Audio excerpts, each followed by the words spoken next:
so my question is birthday parties, right? Who likes birthday parties? There's some things about birthday parties we like. Anybody can just shout those out, right? Anybody like anything about birthday parties? Blowing out candles. Okay. Celebration. Gifts. Great. Hanging out. Music. Yeah, that's perfect. And let's say Greg didn't have a birthday party and I was going to throw it for him, right? And that birthday party is going to be on Friday at 12 o'clock. Not 11:59, not 12:01, get there at 12, right? Door's going to be locked before and after, so get there on time. We're going to start with appetizers at 12:05. I made the appetizers, there's 3, I'm going to put them on your plate, you eat them all. If you don't, you broke the rules, you're out, right? Then make sure you stay in that room while we eat appetizers. When you go to the bathroom, I'll let you know when you can do that at a certain time. But at 12:30, we're going to do cake, right? We put candles on the cake at 12:01. I can go on and on about that. But what's happening to the birthday party? Right? Like it's I'm sucking the fun out of the birthday party because I added a bunch of rules. And I think with our own life and families and church and stuff, we get in the habit of kind of adding some rules and we become religious. And what I'm nervous about is, if Jesus was here, and I ask myself the question, like, would we be friends or would I try to argue with them, right? Because the only arguments Jesus ever had in the Bible is with religious people. And I think it's a really quick and slippery slope because when you become a rule setter, start becoming religious, you start becoming judgmental, right? Because there's a level of expectation that we all have for each of us. People on the street we don't know, people in the church, people out of the church, we all have an expectation on it for our wives, our children. And one thing that's gotten me in trouble in the past is I don't communicate that expectation level to Jamie, right, my wife. I just expect her, like, listen, this is my expectation, I expect you to know it. And I don't communicate that with her, and we get in trouble.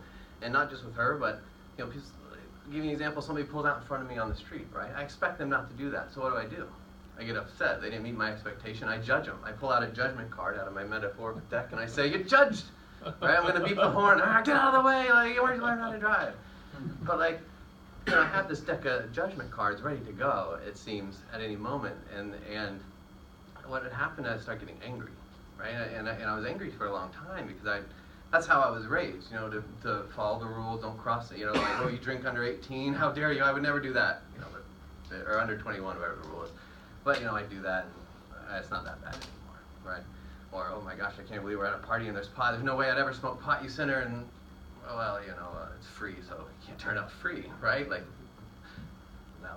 And that's how, when you become judgmental, that's how it works. You just start justifying, or you just become angry. And what happened is, like, I didn't like that about myself. So I started thinking, like, okay, like, judgment cards, like, this is no good, right? Like, oh, my boss does something wrong, my employee does something wrong, I would never act like that. Judgment. We're handing these out. I'm like, okay, I gotta put a mercy card in my deck once in a while. And what would happen is, like, I would surprise myself, and I didn't know how to, like, act, right? Like, Elliot's, like, crying at 2 a.m. in the morning, and I can't believe it, why don't you go to sleep? I wake up Olivia, and I pull out a card, and I say, mercy. I don't know, I was about to just drop him in the crib and let him scream for himself. He's going to scream with me, he can scream alone, right? I'm like, mercy, like, what do I do with mercy? So I figure that out. I come home at 6 o'clock, there's no dinner, and I say, I can't believe it, Jamie, like, I'm hungry, there's no dinner, what are we going to... Mercy.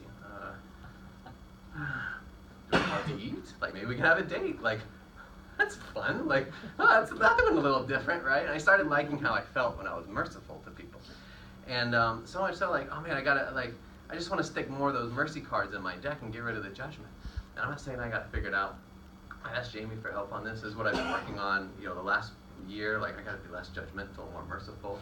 And we get into argument or something, and she goes, well, where's your mercy card? I'm like, oh, I don't know, I'm sorry. Like, let me flip through the deck. Like, I forgot about it. I'm sorry, babe. Let me start over, right? Let me be merciful.